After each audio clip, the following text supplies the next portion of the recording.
अंतिम तीर्थेश वर्धमान स्वामी के शासन में हमसे विराजते और उनकी पावन पीयूष देशना हम सभी के लिए परम उपकारी। अनादिकाल से हमारी आत्मा में जो जन्म, जरा और मृत्यु रूपी रोग लगे, उन रोगों का उपशमन करने वाली कोई परम औषधि है तो वह एकमात्र यह जिनवाणी। यह जो हमारी जिंदगी थी, जीवन था, क्या इस जीवन को, जिंदगी को हमने बाजार नहीं बना के रखा?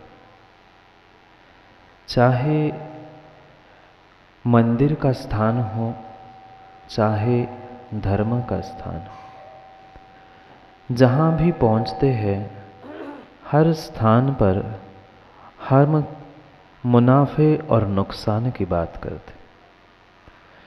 चाहे परमात्मा के दर पर पहुँचे, चाहे गुरु के चरणों तक पहुँचे, प्रत्येक स्थान पर, प्रत्येक कार्य में हमने अपनी बनिया बुद्धि को नहीं छोड़ा। जहाँ लाभ मिलता है वहाँ पर हम दौड़ के पहुँचे और जहाँ नुकसान होता है वहाँ हमने पहुँचना ही बंद कर। भले ही कहने के लिए हम जैन कुल में जन्मे हैं, मनुष्य बने हैं, पर शायद आज तक हमें इस जैन कुल का क्या, मनुष्य बनने का भी जो ये सौभाग्य मिला था, उसका हम लाभ या आनंद नहीं ले। ऐसा क्या कारण हो गया और ऐसा हमारे साथ क्यों हुआ कि जो बेशकीमती अनमोल हमें ये मनुष्य पर्याय मिली थी, उस मनुष्य पर्याय को, इस जिंदगी को, इस जीवन को हमने एक बाजार का रूप क्यों दे दिया? कठोर शब्द रवि भाई लग सकता है, पर परम सत्य यही है, हमने अपने हाथ से ही अपने जीवन को एक हाट बाजार बना के रखा। जैसे बाजार में पहुंचते ही हर व्यक्ति प्रत्येक वस्तु का मोल करना जानता है। आप भी कई बार वहाँ पहुंचे होंगे बाजार में, चाहे सब्जी मंडी हो, चाहे आपका कटरा बाजार हो। जहाँ हम पहुँचते हैं, वस्तु को लेने से पहले 10 बार मोल करते हैं। 10-12 दुकानों में जाकर वह वस्तु का भाव पूछते हैं, फिर जाकर वह छोटी सी सामग्री हम घर में लाते। क्या ऐसी स्थिति हमारी देवशास्त्र गुरु के साथ तो नहीं हो रही?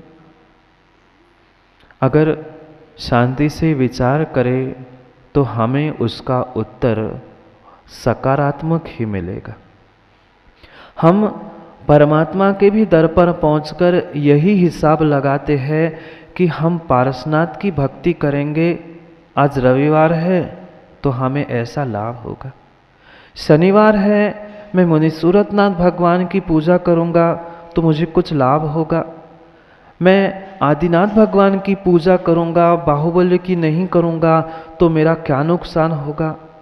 प्रत्येक स्थान में, प्रार्थना में भी हमारा मात्र और मात्र तोल मोल का भाव और बनिया बुद्धि करने के संस्कार नहीं गए। चाहे घर गृहस्थी के काम हो, चाहे माँ बेटे का संबंध हो, चाहे भाई भाई का संबंध हो, प्रत्येक संबंधों में भी हमने लाभ नुकसान के ही भाव धारण किए। बहुत शांति से समझने का पुरुषार्थ और प्रयास करना। अपनी स्वयं की भूल को जब तक हम समझेंगे नहीं, तब तक उसमें सुधार होना संभव नहीं। क्या एक भाई दूसरे भाई से मिलने जाता है, जैसे कुछ वर्ष पहले सभी एक घर में निवास करते थे, आज सभी भाई क्या 7 भाई महेंद्र भाई एक घर में रह रहे हैं? नहीं रह रहे। कभी मिलने का मौका भी आता है तो हम यही सोचते हैं कि हम मिलने तो जा रहे हैं, पर लिफाफा मिलेगा कि नहीं, कुछ टीका होगा कि नहीं। एक दामाद भी ससुराल में पहुंचता है, भाई भाई के पास पहुंचता है, बेटा भी पिता के दुकान में पहुंचता है, तो यही सोचता है कुछ ना कुछ लाभ मुझे होना चाहिए। ये लाभ हानि की बातें हम कब तक करते रहेंगे और कब तक ये निर्णय करते रहेंगे कि मुझे कुछ मिले या ना मिले? जब तक हमारे भाव ये लाभ और हानि को प्राप्त करने के हैं, तब तक विश्वास मानना हमारा जीवन बदलने वाला नहीं। जब जब हम चाहे देव शास्त्र गुरु के स्थान पर, धर्म के आयतनों पर हो, चाहे घर गृहस्थी में हो, हम जब जब हानि और लाभ की भावों के साथ वहाँ पहुँचेंगे, हमें न लाभ होगा न हमें किसी वस्तु की प्राप्ति होगी, पर पाप की हानि अवश्य ही होती रहेगी। पर क्या करें, जीव अनादि के उस संस्कारों से उभरना ही नहीं चाहता। कल भी हमने चर्चा प्रारंभ की थी, 2 प्रकार के संस्कार, एक संसार वृद्धि के संस्कार है और एक आत्मिक संस्कार है जो मुझे आत्मा से परमात्मा बनाने वाला। आज तक मात्र और मात्र लाभ और हानि के चक्कर में हमने इतना सोचना प्रारंभ किया, जो हमें वर्तमान में मिला था उसका तक आनंद हम एक क्षण भी नहीं लूट पाए, और उस मनुष्य पर्याय के आनंद को नहीं लूट पाए तो हमारा मनुष्य बनना व्यर्थ है। जैन कुल में जन्म लेके देव शास्त्र गुरु के चरणों में बैठकर अगर हम एक क्षण भी आनंद नहीं ले पा रहे हैं तो हमारा जैन बनना भी आलोक भाई व्यर्थ है। करना क्या था? ये अनादि की भूल को ही हमें सुधारना था, पर भूल मात्र तभी सुधर सकती है जब हम अपनी भूल को स्वीकार करेंगे। भले ही आज आपको बात सत्य समझ में नहीं आए, पर मुझे विश्वास है कुछ ही दिनों में आपको अपनी स्वयं की भूल और जीवन की सत्यता सामने उद्घाटित होके रहे। वह सब कुछ तभी संभव है जब हम अपने भीतर में जो विषय कषाय और पूर्व संस्कारों का, हटाग्रह का जो कालिमा हमारे भीतर लगी है, जंग लगी है, उसे दूर करना होगा। क्योंकि ये मेरा मनुष्य जीवन जो सोना बनने वाला था, आत्मा से परमात्मा बनने का एकमेव साधन, एकमेव ये पर्याय थी, उस लोहे पर लगी है जंग, और उस जंग लगे लोहे पर कितना भी पारस पत्थर लगाना वह सोना होने वाला नहीं है। लोहे को भी सोना होने के लिए पहले जंग से रहित होना पड़ता है, तब जाकर उस लोहे को पारस पत्थर का स्पर्श होते वह लोहा सोना बन जाता है। फिर मुझे इस लोहे रूपी मनुष्य पर्याय को, परमात्मा रूपी सोने पर्याय को प्राप्त कराना है तो पारस पत्थर का स्पर्श करना आवश्यक है। पर पहले जंग तो मिटाए, पहले जो इसके ऊपर रखी जंग है वो तो मिटाए। जंग कैसे निकले? भीतर ही बहुत बड़ी जंग चल रही है। शब्दों को समझना, लोहे की जंग और भीतर की जंग, जो हमारे भीतर विषय कषायों का युद्ध, द्वंद्व, जंग चल रही है, जब तक वह दूर नहीं होगा तब तक ये लोहे की पर्याय सोने रूप परिणत नहीं हो सकती। यह आत्मा परमात्मा बन ही नहीं सकती। इस आत्मा को परमात्मा बनाना है तो हमें पूर्वाग्रह से दूर होना होगा। जो अनादि काल के हमारे विषय, कषाय, मिथ्यात, पाप आदि के संस्कार हमारे भीतर ठूस ठूस के भरे हैं, उन संस्कारों को निकालकर हमें अपने भीतर आत्मिक संस्कार, धार्मिक संस्कारों को प्रदान करना। क्या माँ बच्चों को मात्र बचपन में पाठशाला में भेज दिया, नमोकार पढ़ा लिया, सुबह से उठकर अभिषेक पूजा करना सिखा दिया, उनके संस्कार हो गए? नहीं हुए। ये तो हम क्रियाओं को अनादि से भव से करते आए हैं, पर इन क्रियाओं के पीछे भाव और भावनाओं को कैसे संभाल कर रखना था, ये अगर संस्कार नहीं मिले हैं तो उन क्रियाओं का कोई सार निकलने वाला नहीं। ये अनादि के संस्कारों के कारण ही हमारे अंतिम संस्कार होते रहे। अंतिम संस्कार नहीं जानते आप लोग? क्या गुरसराय में किसी की मृत्यु नहीं हुई आज तक? जैसे ही किसी की मृत्यु होती है, कितने सुंदर शब्दों से कहते हैं, वह हम किसके लिए ले जा रहे हैं? मृत्यु होने के बाद कभी आपने कहा राजकुमार भैया जलाने ले जा रहे हैं, निपटाने ले जा रहे हैं? हम यही कहते हैं नहीं, अंतिम संस्कार करने ले जा रहे हैं। अंतिम संस्कार करके आए हैं, वे अंतिम संस्कार हमें तब तक करने पड़ेंगे और तब तक करवाने पड़ेंगे जब तक हमारे भीतर आत्मिक संस्कार नहीं आएंगे।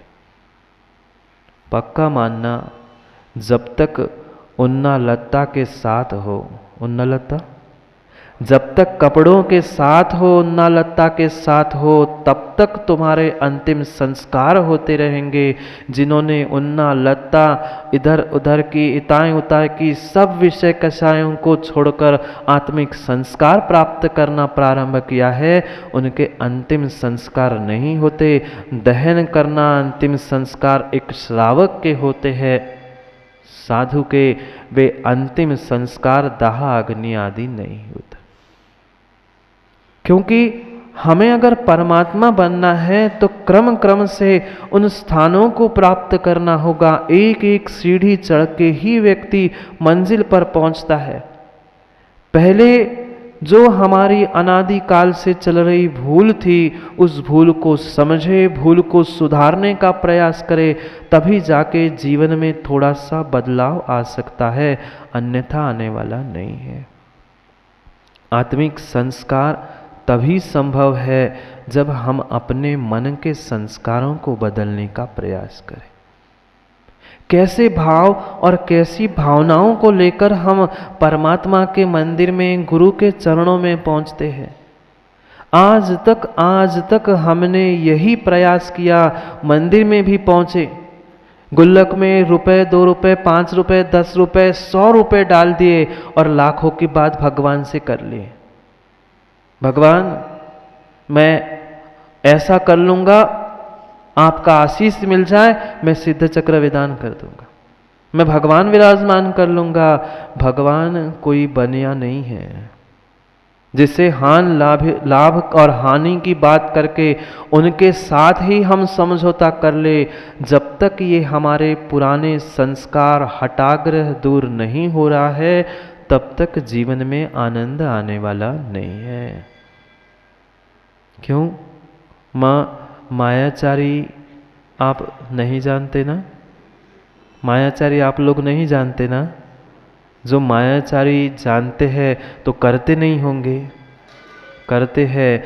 क्या मायाचारी करने से तिर्यंच बनना पड़ता है, ये आपको पता नहीं है? जानते हैं पर मानते नहीं है। जानते सब कुछ है पर मानते नहीं है, यही तो हमारा हठाग्रह है। हम जानते हैं कि हमें परमात्मा के चरणों में पहुंचकर, गुरु के चरणों में पहुंचकर हमें कैसे भाव बनाने चाहिए, जानते हैं पर मानते आज तक नहीं है। यही पूर्वाग्रह है, यही हमारा हठाग्रह है। नहीं, हम तो ऐसे ही है, भले ही पंच बैठ जाए, भले ही 5 पंच बैठ जाए, पर सुनील भैया कहते नहीं महाराज जी, हमने आपकी बात मान ली, पर नर्दा बहे तो नहीं जानते। कोषाध्यक्ष जी है, अब उनने कहा सबकी बात स्वीकार है, पूरी पंचों की बात स्वीकार है, पर नर्दा बहे तो हमारे द्वार से। ये जो हमारे अनादिकाल का हठाग्रह और पूर्व संस्कार है, ये जब तक भीतर की ये जंग दूर नहीं होगी तब तक आप लाख धार्मिक क्रियाएं करते रहना, उन क्रियाओं का फल मिलने वाला नहीं है। मत बदलो वस्त्र, मत बदलो वेदी, मत बदलो परमात्मा, मत बदलो स्थान। अगर कुछ बदलना है तो अपने भावों को बदलो, अपने परिणामों को बदलो, अपनी भावनाओं को बदलो। जब तक हमारे भाव और भावनाएं नहीं बदलेंगी तब तक हमारा जीवन बदलने वाला नहीं है। आप लोग नहीं चाहते जीवन बदल जाए? हर व्यक्ति, बालक से लेकर युवा से लेकर वृद्ध व्यक्ति भी जो 80 वर्ष का खटिया पे पड़ा है वो भी चाहता है जीवन बदल जाए। पर जीवन बदले कैसे? भाव नहीं बदलोगे तो। पहले भाव तो बदलना सीखो। पर माँ, हम भाव बदलने की जगह भाव खाना जो सीख गए हैं, नहीं खाते। भाव बदलने की जगह देव शास्त्र गुरु के चरणों में पहुंचकर जहां हमें अपने भावों को बदलना था वही हम भाव खाते हैं। हम तो महामंत्री है, हम क्यों? हम तो अमुक है, हम क्यों? जब तक भाव खाओगे महेंद्र भाई तब तक कभी भाव बदलने नहीं है, और भाव नहीं बदलेंगे तो भाव भी बदलने वाले नहीं है। यही चतुर्गति के भव हमें प्राप्त होते रहेंगे। त्रियंश, मनुष्य, नारकी और देव, इन सभी पर्यायों में, भवों में भ्रमण करने का मुख्य अगर कोई कारण है तो ये भाव परिवर्तन है, भाव परावर्तन है। भाव परावर्तन पंच परावर्तन का करता है। 5 परावर्तन संसार है, उन 5 परावर्तन का करता धरता अगर मुखिया कोई है तो भाव परावर्तन है। भाव बदलो, भाव बदल जाएगा। पर क्या करें, इतना समय कहाँ है महाराज जी हमारे पास? भाव बदलने के लिए समय नहीं है। बाजार में पहुंचकर 10 जगह पर 10 सामग्री के भाव पूछने का तो समय है। मंदिर में पहुंचकर सुंदर वस्त्र, सुंदर आभूषण पहनकर भाव खाने का समय है, पर भाव बदलने का हमारे पास समय ही नहीं है। और जब तक ये भाव खाने का, भाव करने का, दूसरों के भावों को पढ़ने का हम सोचते रहेंगे तब तक हम स्वयं के भाव नहीं बदल सकते। और भाव नहीं बदली है, भावनाएं नहीं बदली है तो जीवन भी बदलने वाला नहीं है। अगर वास्तव में हम अपने जीवन को बदलना चाहते हैं, वास्तव में लोहे को सोना बनाना चाहते हैं तो पारस पत्थर की आवश्यकता है। गुरुसराय में कौन सी दुकान में मिलेगा? गुरुसराय की किसी दुकान में मिलेगा? नहीं मिलेगा। किसी दुकान में, किसी बाजार में वह पारस पत्थर नहीं मिलेगा। पारस पत्थर मेरे ही भीतर है। बहुत सुंदर बात आचार्य अमित गति स्वामी कह रहे हैं, अगर कोई पारस पत्थर है जो मेरी लोहे रूपी पर्याय को सोना बनाने वाला है तो वह सामायिक है।